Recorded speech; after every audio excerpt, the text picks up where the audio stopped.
Привет! Сегодня я хочу вам рассказать о дабл-треках. Что такое дабл-трек? Дабл-трек – это когда одну и ту же партию проигрывают дважды и потом одну подмешивают к другому. Ну, давайте немножко истории. Когда появился дабл-трек? Если подумать логически, до появления многоканальной записи ни о каком дабл-треке речи быть не может, потому что это второй дубль, а там вторых дублей не было. Многоканальная запись появилась в 50-е, 60-е годы, но опять же из-за ограничений количества каналов тоже о дабл-треке речи не было. А соответственно, где-то с конца 60-х, 70-х, когда появились многоканальные магнитофоны на 16, 24 и больше каналов, появилась возможность даблить партии. Для чего используется дабл-трек и вообще что он дает? Ну, давайте сначала мы нарисуем схему, как это работает, а потом я немножко об этом расскажу.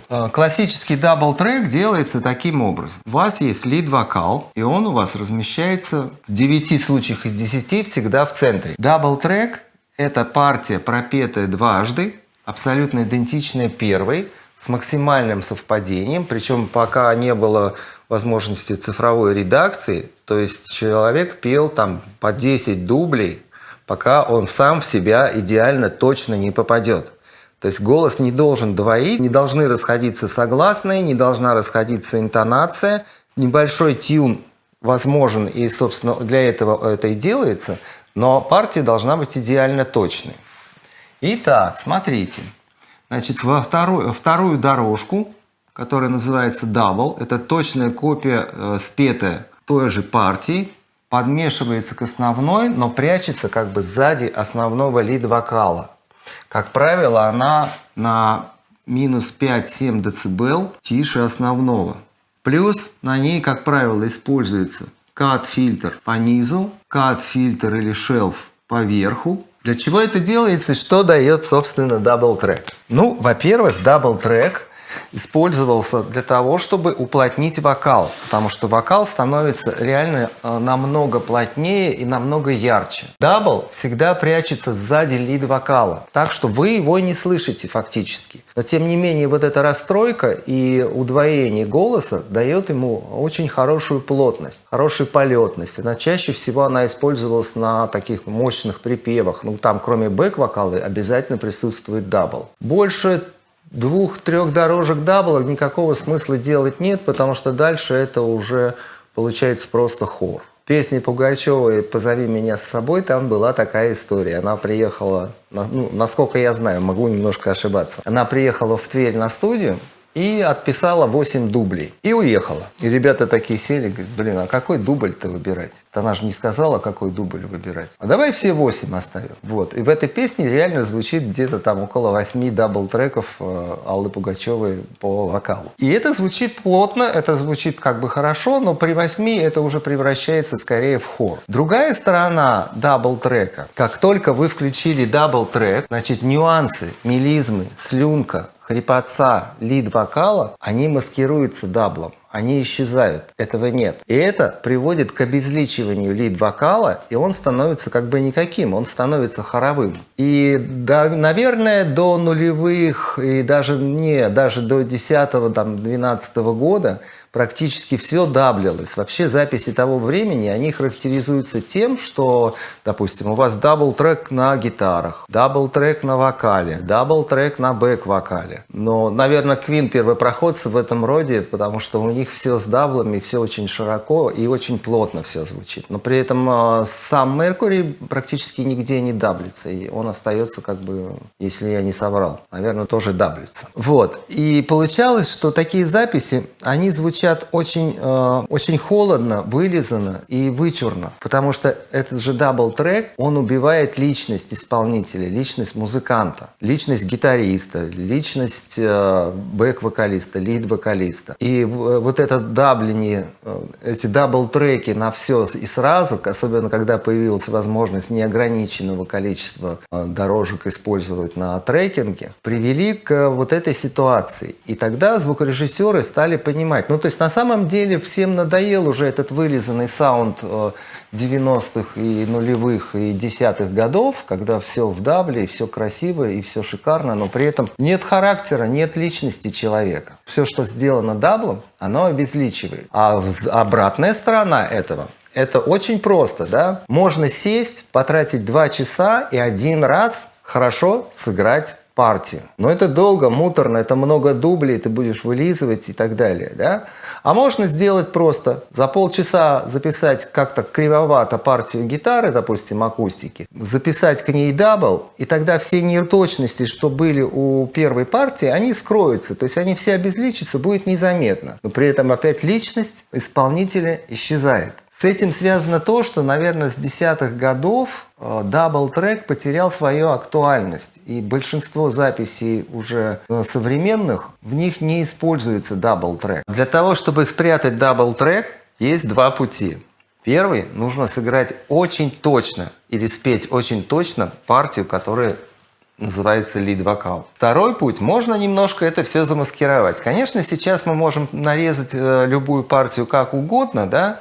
Но в целом очень редко и трудно вокалисту попасть самому в себя в согласные звуки. А на звуках S, T, P, вот это двоение, оно сразу становится слышно. Поэтому лекарство здесь, первое, это шелф-фильтр поверху, чтобы у него не было эсок. Второе, мы сюда ставим очень сильный дессер. И этот дессер скрывает согласные бэк-вокалиста, оставляя фактически там только нотки. Теперь давайте посмотрим, как этот дабл-трек работал в 90-е и нулевые в разных стилях. Ну, давайте начнем с классик рок. Теперь давайте посмотрим, как это работало в нулевые и в 90-е в разных стилях. Да? Кроме того, что даблился лид-вокал, даблился и бэк-вокал. То есть каждый голос бэк-вокала пропевался 2 раза, и это давало возможность создать очень плотную пачку, плотную вертикаль. Ну, посмотрим, допустим, один пример, как это сделано в классик рок. Это выглядело таким образом. У вас есть лид-вокал, и у вас есть бэк-вокал. Как расположить бэк-вокал? В рок-треках наиболее классическое расположение бэк-вокала, если у вас там 4 голоса, да, то они создают перспективу, и они находятся сзади лид-вокала. Поэтому они разводятся не очень широко, на 15-20 градусов, на них очень много реверберации, и на них много дабл-треков. И выглядело это вот так. 1, 2, 3, 4 голоса. Но в принципе они звучат как одна пачка, как один инструмент. Широта стереобазы 15-20 градусов. Много FX, то есть реверб использовался с очень коротким преддилеем, что создавало глубину и перспективу. Ну, естественно, здесь тоже присутствует эквалайзер с срезанным верхом. И выглядело это вот так. Достаточно долго это было, и к нулевым мы пришли к стилистике R&B, где всем захотелось, чтобы все звучало очень близко, да? То есть чтобы бэк-вокалист пел вам на ушко. И вот эта композиция, она сильно изменилась. Предположим, у вас 4 голоса. Ну, по голосоведению считается всегда так. Самый верхний голос – это 1. Самый низкий голос – это 4. Как расположить голоса? То есть у вас, если 4 голоса пропеть даблом, у вас получится 8 дорожек, 8 голосов. Какие есть варианты? Варианты такие. Бэк-вокал располагается веером на уровне практически лид-вокала или даже чуть-чуть сзади него. И 8 голосов. 1, 2, 3, 4. 1, 2, 3, 4. Вопрос. Где 1, где 4? Вариант. 1. Высокие голоса располагаются в краях. Второй вариант. Высокие голоса располагаются в самом центре. В чем преимущество каждого из этих вариантов? В целом, по голосоведению, логически это понятно. Чем выше голос, тем он будет лучше прослушиваться в миксе. Поэтому общая тенденция для того, чтобы вертикаль голосовая звучала равномерно, вам нужно сделать верхние голоса потише, а нижние погромче. Поэтому если вы располагаете веером в центре с низкими голосами, то вы таким образом очень сильно загружаете центр, а края, пачка становится не очень-то широкой. Да? Если же низкие голоса расположить в краях, то пачка будет звучать гораздо шире, а центр у вас не будет загружен верхними голосами. Верхние голоса, потому что они достаточно тихо. Поэтому чаще всего используется голосоведение, расположение в пространстве, когда нижние голоса у вас в краях, а верхние в центре. Ну, плюс, в принципе, не очень красиво звучит, когда у вас верхние голоса, они и так хорошо прослушиваются, и вы их еще выделяете за счет того, что они в краях. Здесь же у вас будет и дабл-трек от лид-вокала, то есть он где-то будет, может быть, чуть-чуть сзади, вот здесь вот, дабл-трек для лид-вокала, он тоже здесь. Ну, это более характерное расположение для начала нулевых годов. Ну, пойдемте в студию, я покажу, как звучит дабл-трек в 90-х и нулевых. Вот, давайте теперь послушаем, как дабл-трек звучал в 90-е и в нулевые. У меня тут несколько треков, ну, на самом деле их всего два. Кали Минок. Я вам поставлю кусочек там, где вокал звучит очень интимно, и там, где он сразу начинает разлетаться, и вы услышите, что у вас бэки по краям находятся, а лид-вокал в центре, но он с дабл-треком, он уже как бы обезличился. Вот смотрите.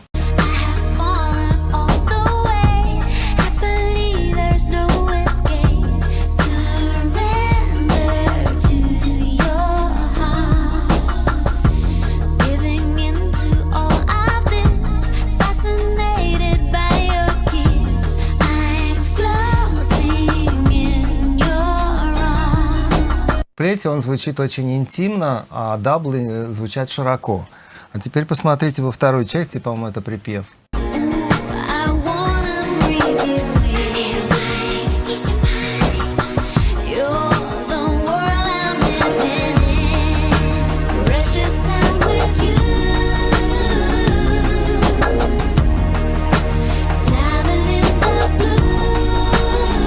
Там, где даблы, там мы сразу слышим, что вокал стал более обезличенным, но зато более полетным. Я еще раз покажу. Обезличенный, а вот без дабл-трека.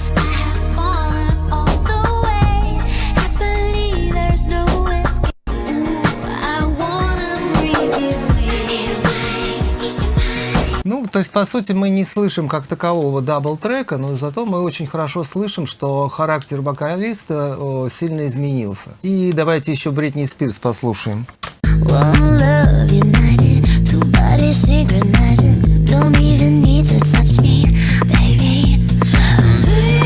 Бритни Спирс вообще, это как бы ее фишка, да? Очень интимный вокал, когда мы слышим каждую слюнку, каждый скрип связок. Такое ощущение, что прямо, да, вот все гланды вокалиста видишь.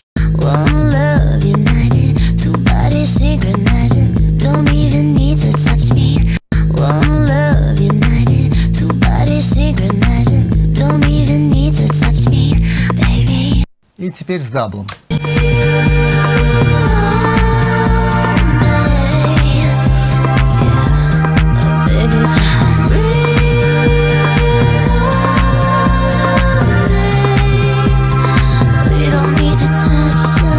Ну, тут не только дабл, тут и трибл есть, да? Вот, теперь еще одну хотел фишку показать Бритни Спирс. Посмотрите, если мы включим канал сайт, то мы услышим, что там не просто вокал, а там еще подложенный шепот.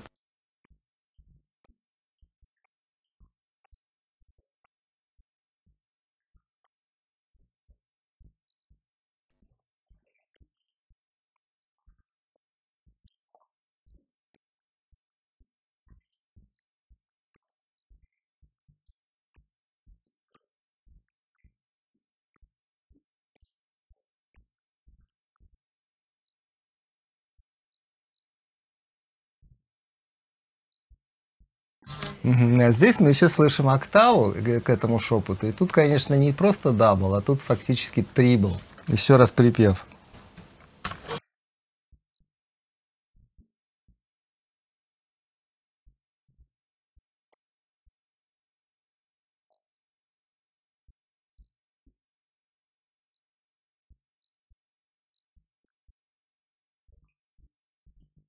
Ну, теперь еще то же самое, только уже в обычном стерео. И теперь вы будете слышать эту октаву и шепот уже в обычном стерео. Итак.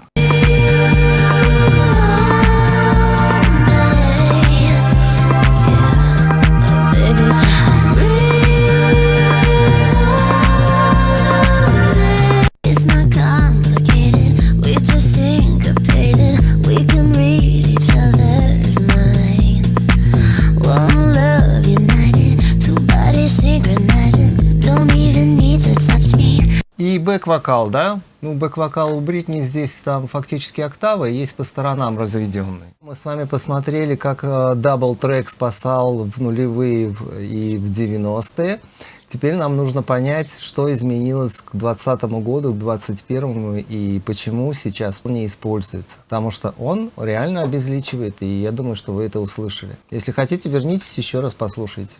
К чему дальше привело развитие истории дабл-трека? Дабл-трек обезличивает, дабл-трек уплотняет. И со временем люди устали от этих дабл-треков, и музыканты и звукорежиссеры постепенно начали отказываться от дабл-трека. То есть идея в том, чтобы лучше потратить 2 часа и сыграть партию идеально, очень хорошо, но чтобы она была личностной и чтобы она несла энергетику самого артиста, чем сделать дабл за полчаса и убить таким образом личность исполнителя. Сейчас дабл-треки не используются практически на гитарах, на акустиках. Ну, кроме трэш-металл, там, да, там всегда гитары даблятся, хотя там тоже есть тенденция смещения в сторону одной партии. Но, тем не менее, хочется же, чтобы вокал звучал широко, и чтобы вокал и бэк-вокал звучал широко, да? Как нам в этой ситуации поступить? На сегодняшний день это можно сделать несколькими способами, и я покажу вам в студии.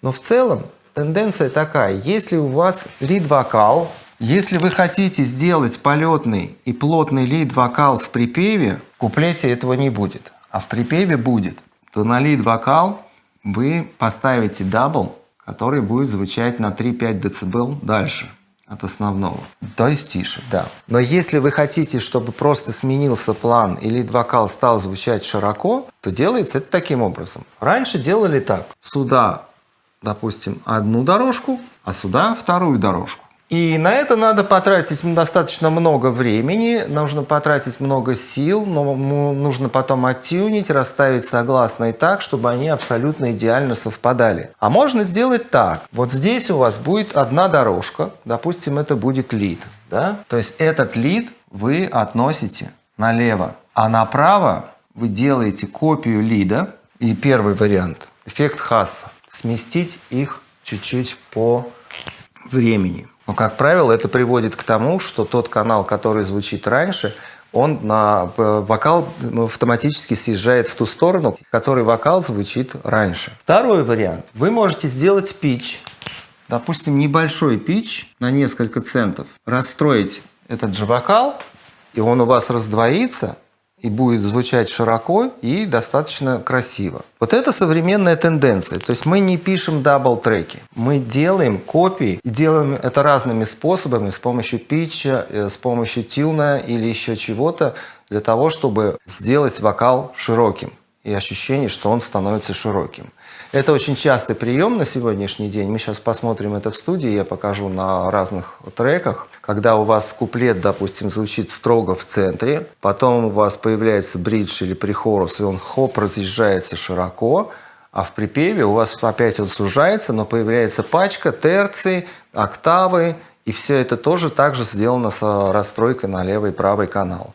То же самое касается акустических гитар. Акустические гитары сейчас крайне редко кто-то играет даблом, и, в общем, это немножко устаревший уже подход. Ну, теперь давайте идем в студию и послушаем на примерах. Теперь давайте посмотрим, как это звучит в современных записях. Ну, я делал разбор группы Magic, и это канадская группа, и делал разбор Dua Lipa, одного трека. И как раз там вот это все применено. Я очень хорошо это помню, особенно на группе Magic. Сейчас я вам это покажу. Ну, давайте сначала посмотрим Dua Lipa.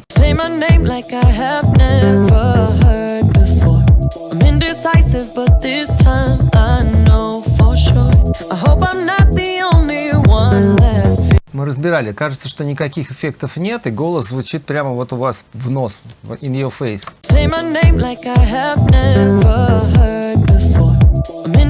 А теперь вторая часть.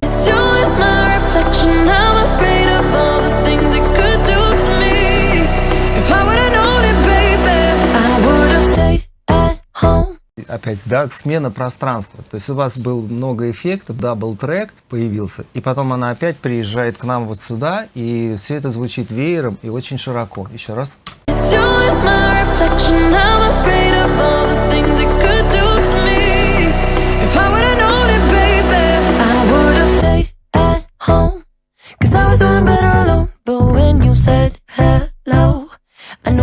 end of it all, I should've stayed at home.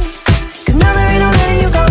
Am I falling in love with the one that could break my heart? Oh no, I was the Очень интересно сделано. И давайте послушаем группу Magic. And I'm staring at the time, thinking it's alright, put on whatever. Нет дабл-трека. Been on my best behavior, pacing back and forward. And 10,000 lifetimes later, when she walks through the door, I say, hey, you with the red dress on, I gotta. В куплете один вокал, дальше у нас появляется два вокала и сольная фраза в серединке его. Вокала два, а дабл-трека нет. Ну, а в припеве там куча бэк-вокалов и куча всего. Еще раз давайте слушаем. And I'm staring at the time, thinking it's alright, put on whatever.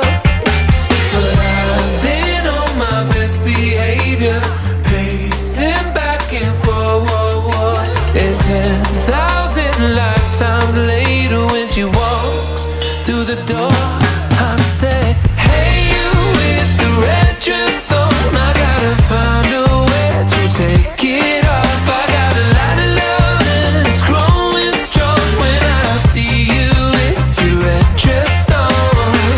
Ну, давайте попробуем это реализовать. Попробуем сделать такой же вокал, как у Дуа Липа и у группы Magic.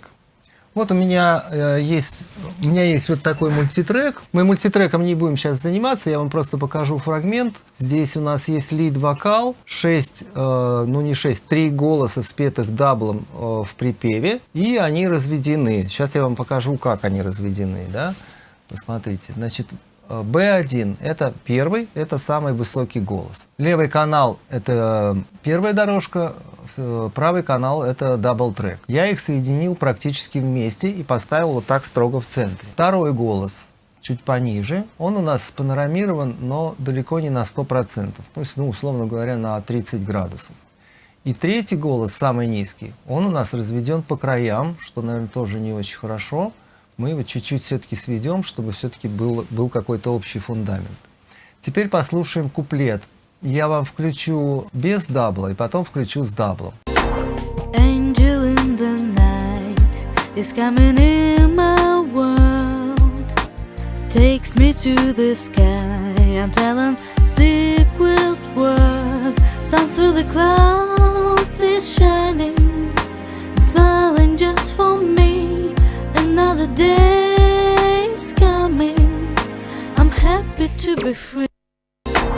Angel in the night is coming in my world, takes me to the sky and telling secret word. Sun through the clouds is shining.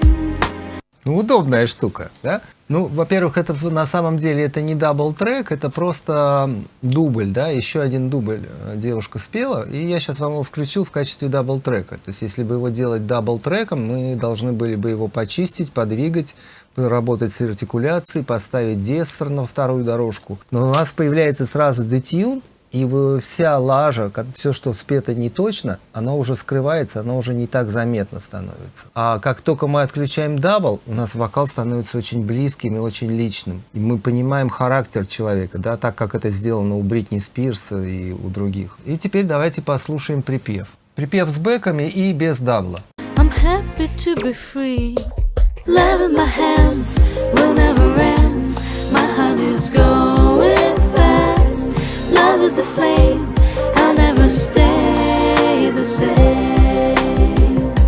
Love in my hands will never end. My heart is going fast.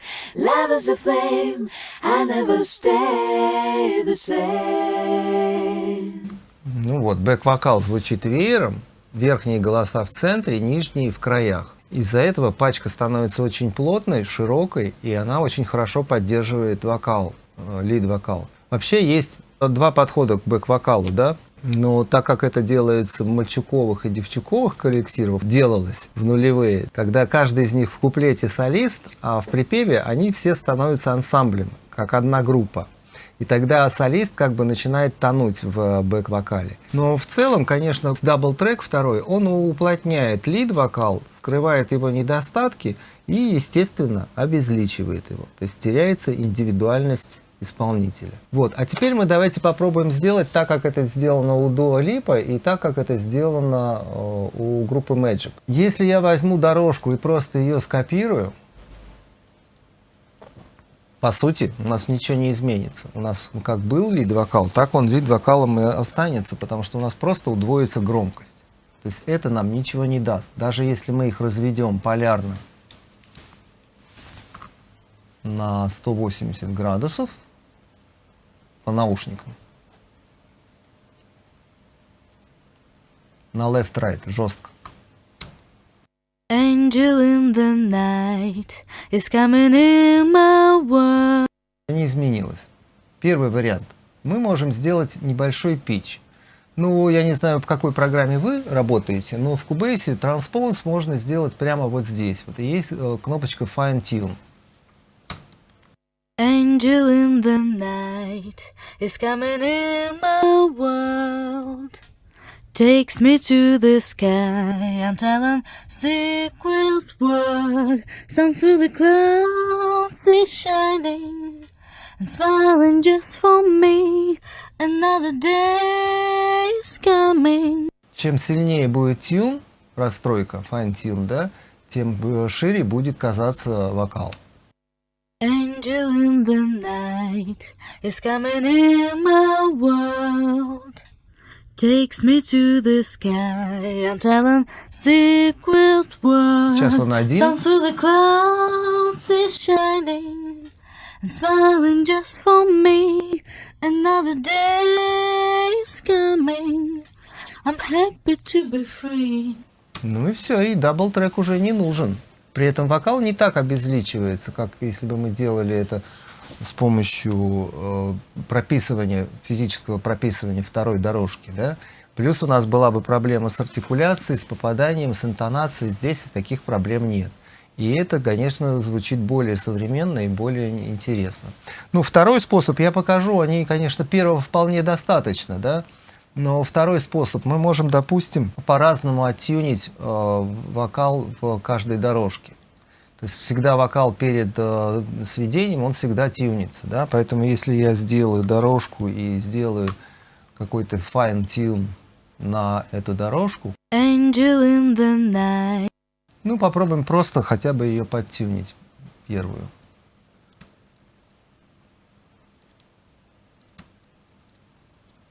Ну вот, я сейчас оттюнил только первую фразу. Angel in the night is angel in the night. Практически такой же эффект, как мы делали, когда мы делали просто питч на дорожке. Теперь мы можем еще и роботизировать ее с легонца. Angel in the night. Но это уже перебор, но теперь нам нужно вернуться к первой и первую тоже оттюнить, потому что сейчас слишком большая разница стала между ними. Angel in the night is coming in. Вот вам второй вариант. Ну и третий вариант. Мы можем сделать просто тайм-стрейч на дорожку. То есть для этого мне нужно одну из дорожек, допустим, чуть-чуть растянуть. Совсем не намного. Здесь еще надо всегда учитывать то, что, естественно, и у Magic, и у Dua Lipa, кроме того, что я сделал, там есть еще эквализация, дессеры, обработка вокала, но это отдельная тема, этого я сейчас не касаюсь. Собственно, об этом я уже тоже наснимал очень много видео. Кому интересно, у вас будет внизу ссылочка. Недостаток этого способа в том, что у вас одна дорожка становится длиннее второй, мы ее чуть-чуть двигаем вперед, и получается сначала левый канал опережает правый, потом в какой-то момент они сходятся в центр, в монодорожку, и потом правый начинает опережать левый. Здесь, по-моему, или так, или наоборот получилось. Сейчас слушаем. Сейчас, да, сейчас правый канал быстрее идет, раньше, и нам кажется, что голос звучит правее. Потом они сходятся в центре, и потом он перемещается уже налево. Angel in the night is coming in my world. Takes me to the sky, I'm telling secret word. Sun through the clouds is shining and smiling just for me. Another day is coming. I'm happy to be free. Самый простой способ из всех этих трех – это просто fine-tune. То есть fine-tune можно сделать плагином, можно сделать вот так, как я на дорожке, но Cubase это умеет делать real-time. Но можно зайти в Pitch Shift и сделать тюн там на 2-3 цента, и у вас получится примерно такой же эффект.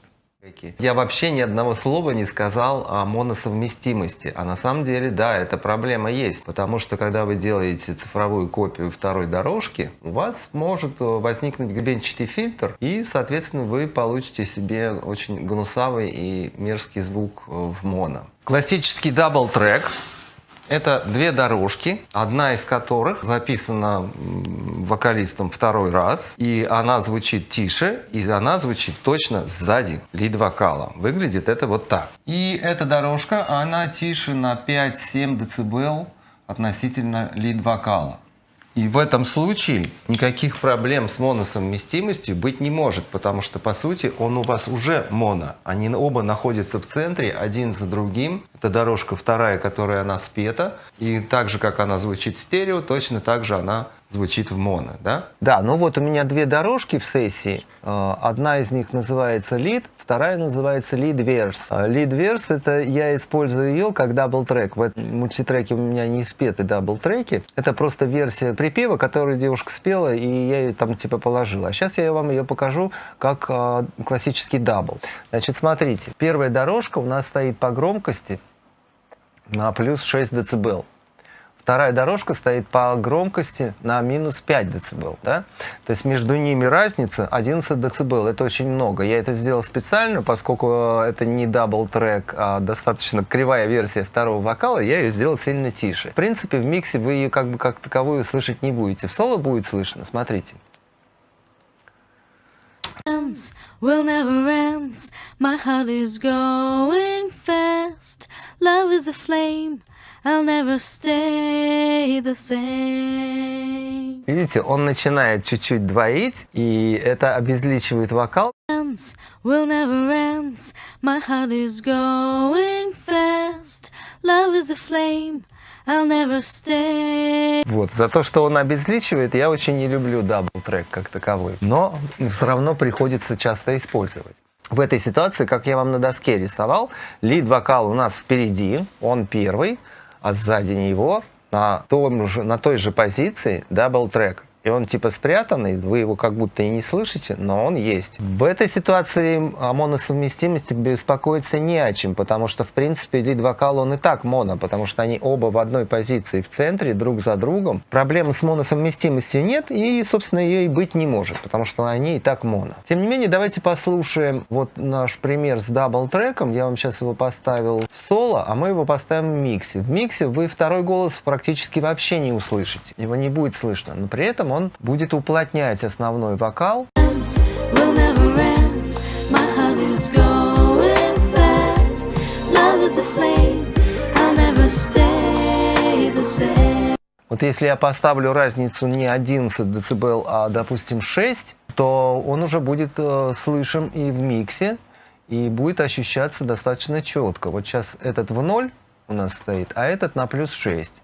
Will never end. My heart is going fast. Love is a flame.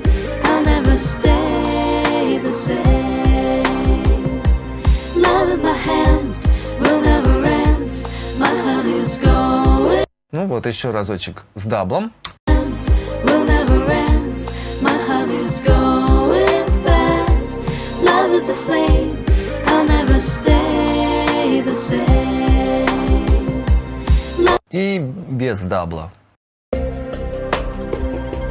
Love in my hands will never end. My heart is going fast. Love is a flame. I'll never stay the same. Love in my hands will never end. My heart is going fast. Love is a flame. Вот. С этой ситуацией все, в общем-то, понятно. Но последние годы появились новые возможности и новый интересный подход к дабл-треку. Давайте разберемся с этим. Что такое дабл-трек? Это когда одна и та же партия прописывается дважды. И классический дабл-трек, допустим, на вокале, выглядит вот таким образом.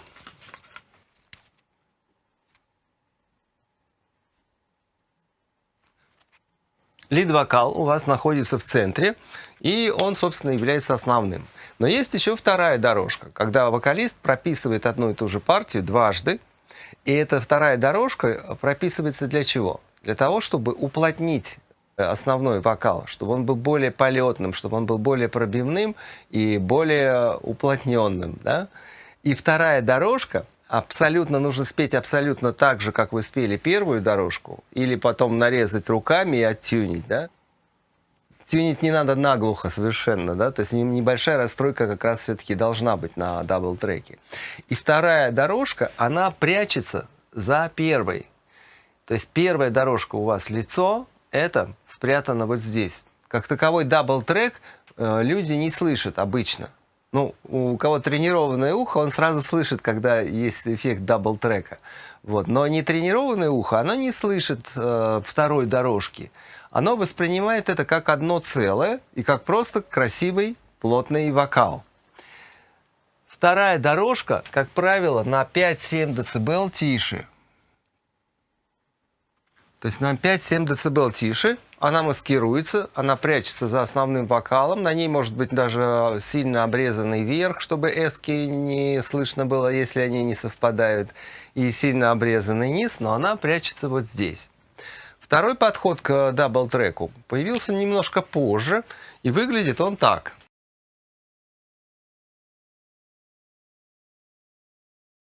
В этом случае у вас есть одна дорожка слева, одна дорожка справа.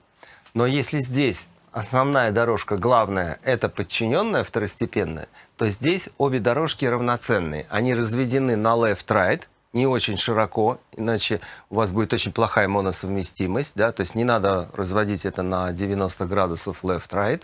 Это на 30-50 градусов. Эти дорожки, они абсолютно равноценны.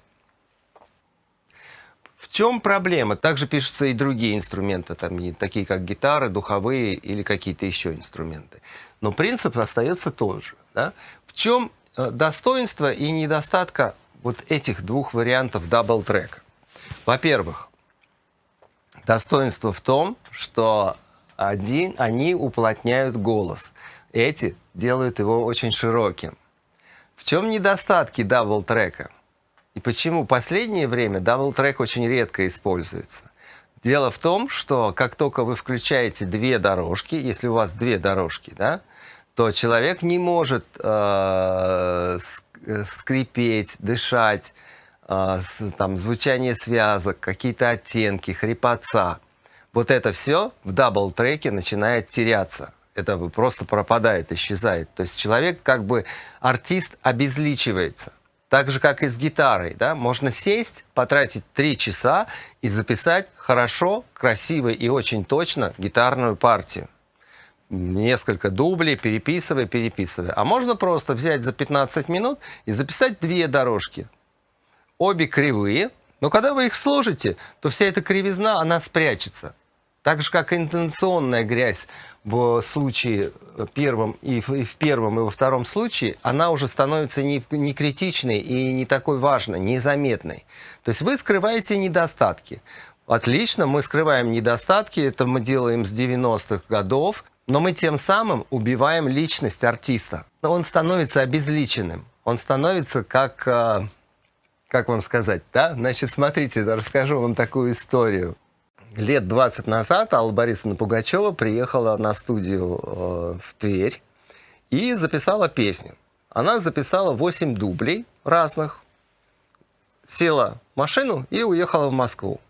А ребята такие сели, говорят, а какой дубль-то брать? Она же не сказала. Она не сказала. Они взяли, включили все 8 дублей, и там Пугачева поет 8 дублей, одновременно звучит 8 дублей. И сразу же тембрально это получается хор. И, соответственно, личность пропадает. Все нюансы, все то, что эксклюзив у каждого артиста свой, он исчезает. Тембрально даже не всегда можно узнать голос человека из-за того, что он спет даблами и он обезличивается. Итак, вот это основной недостаток. И это та причина, почему с десятых годов, наверное, примерно, люди, звукорежиссеры, стали часто избегать дабл-трека для того, чтобы не обезличивать артиста. То есть лучше потратить 2 часа, записать партию аккуратно, чисто и хорошо, чем за 15 минут записать даблы, и потом она обезличивается. Обезличивание голоса это как бы обратная сторона дабл-трека. В то же время, смотрите, каким образом можно сделать искусственный дабл-трек? Ну, понятно, есть плагины даблов, которые расстраивают левый и правый канал и таким образом расширяют голос. Тоже там фазовые искажения появляются, расстройка, и тоже голос обезличивается, плюс он еще и приобретает такой электронный оттенок. Хорус тоже слишком узнаваемо. Можно попробовать поиграть с временной задержкой. Да? То есть, допустим, у вас есть 2 дорожки, и вы, допустим, правую дорожку задержите на минус, допустим, 5 миллисекунд. Но как только вы сложите эти 2 дорожки в моно, у вас получится гребенчатый фильтр, какие-то частоты попадут в противофазу, они вычтутся из общего сигнала, и ваш вокалист станет вот таким вот гнусатым и гнусавым. Это второй момент. В стерео это будет звучать неплохо, но в моно это не будет звучать никогда. Третий вариант.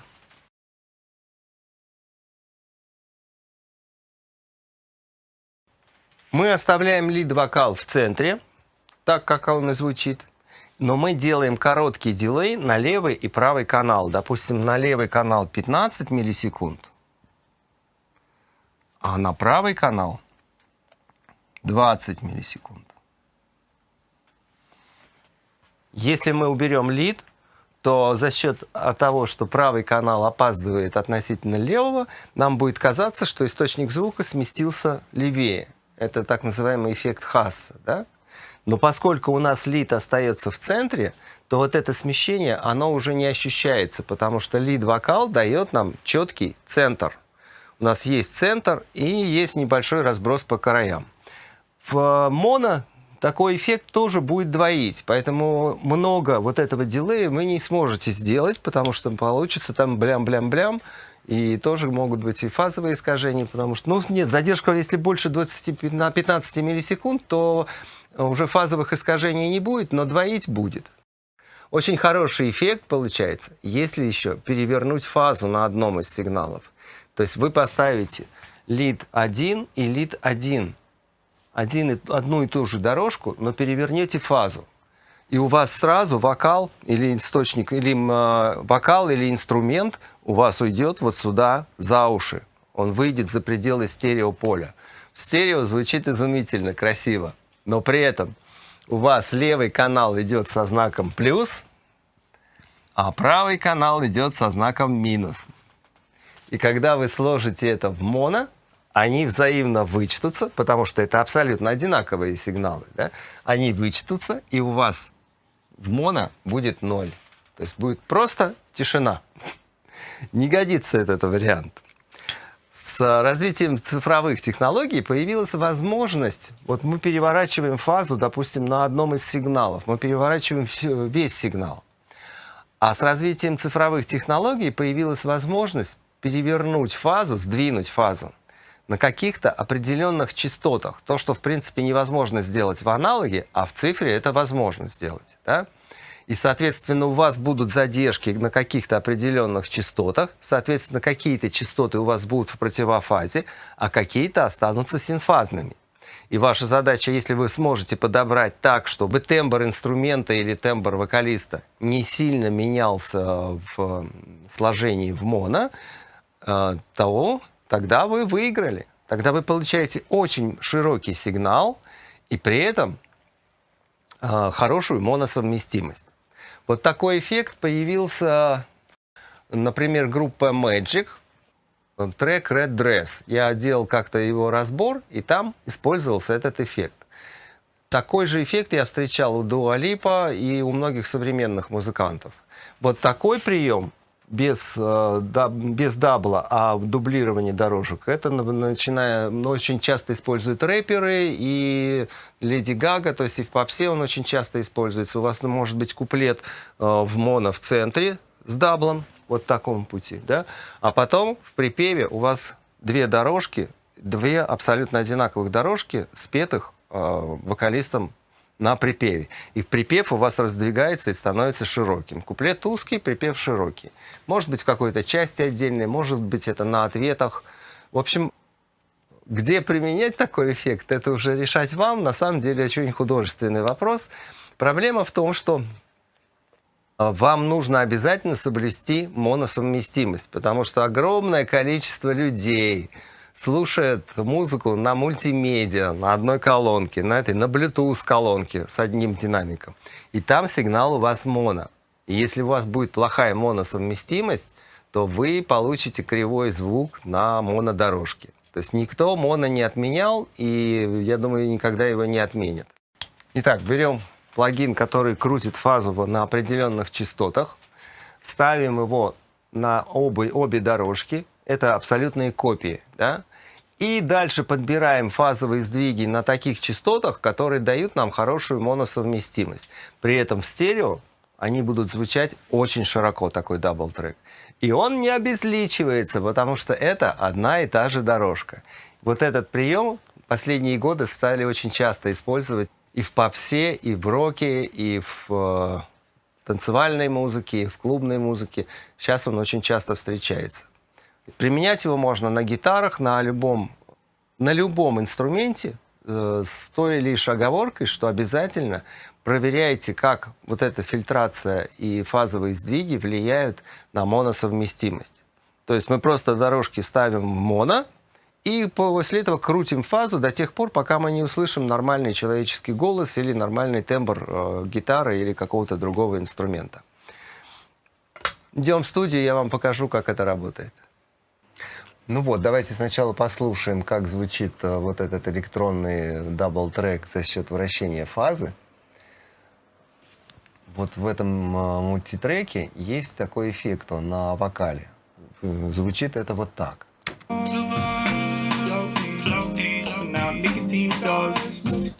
Вот он сам эффект.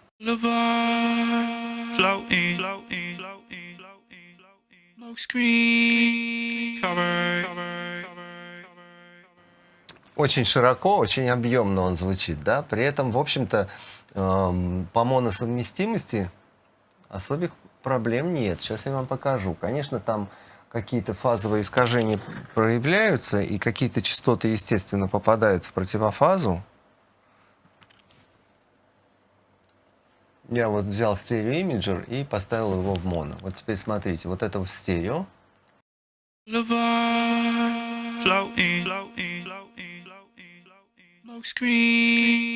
А это в моно.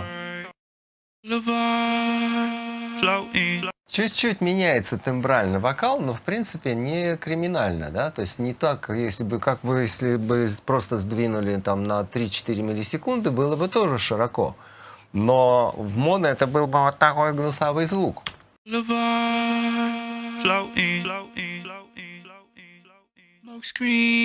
А в стерео очень широко. То есть, в принципе, хорошая моносовместимость. И давайте попробуем теперь повторить все это сделать. Вот у меня есть дорожка без обработки вокала.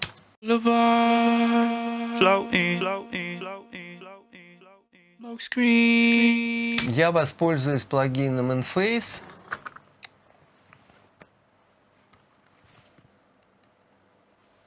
Вот такой плагин. Ну для чего он сделан? Он сделан для того, чтобы добиться хорошей моносовместимости и совмещения фаз. Ну, допустим, у вас есть какой-то трек, допустим, барабаны, да, и один микрофон у вас стоит над малым барабаном, да, а оверхед у вас стоит над головой на 1,5 метра. Естественно, что между этими двумя микрофонами есть временная задержка. И иногда она может приводить к тому, что у вас получается, опять же, гребенчатый фильтр и фазовый сдвиг за счет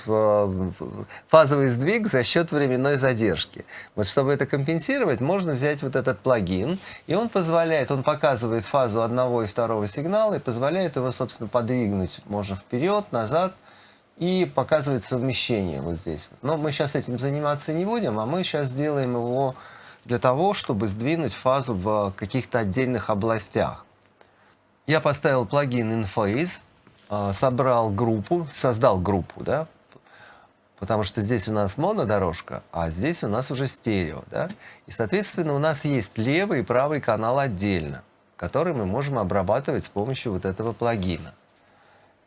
Мы можем регулировать частоту, на которой у нас будет фазовый сдвиг, одну, и вторую, и третью, и, соответственно, можем послушать, что у нас из этого получится. Итак, послушаем.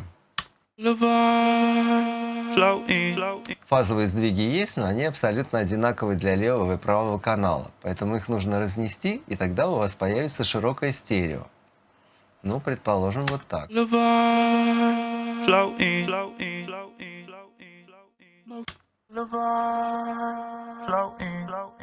Вот у нас появилось стерео, да?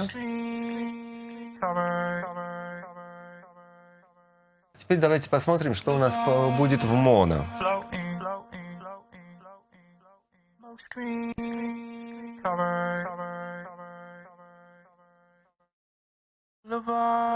А в моно это звучит не очень, да? Значит, нам нужно подобрать вот эти частоты. Скорее всего, фазовый сдвиг в области низкой вряд ли нам что-то хорошее даст.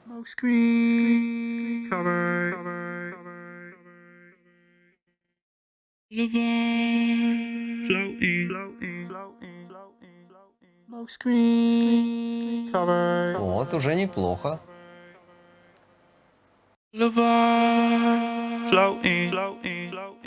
И слушаем стерео.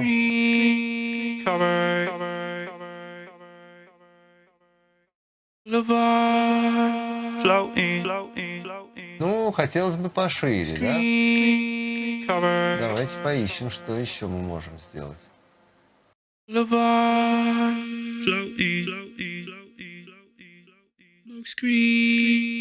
Ну, вполне приемлемо для моно. Тембр меняется чуть-чуть.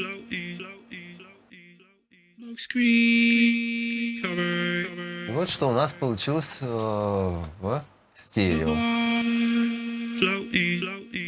Ну и давайте сравним с исходным файлом, который сделали до нас.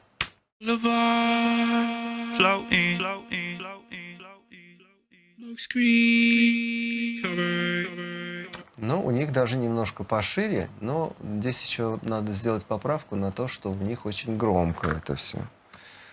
Сам трек звучит громче.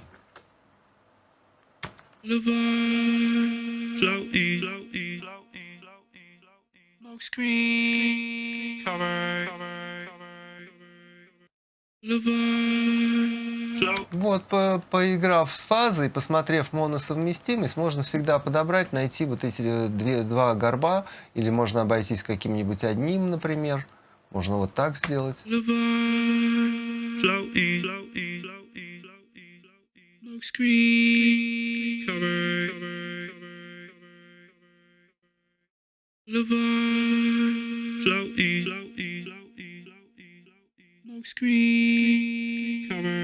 Ну вот, вполне приемлемая моносовместимость. И достаточно широко это звучит. На канале есть мой разбор трека Red Dress группы Magic. Это канадская группа. И у них там как раз вот этот эффект там применяется. И еще я его встречал у Дуа Липы, ну и у многих современных таких прогрессивных музыкантов частенько встречается такое решение вопроса по поводу дабл-трека. Да? То есть не классический дабл-трек, а именно вот такой вот раздвинутый. Ну, его же можно применять, допустим, и на гитарах, когда вы берете одну гитару, но делаете ее очень широко. Всегда только проверяйте моносовместимость. Ну, на этом все. Всем хороших миксов и хороших эффектов. Всем пока!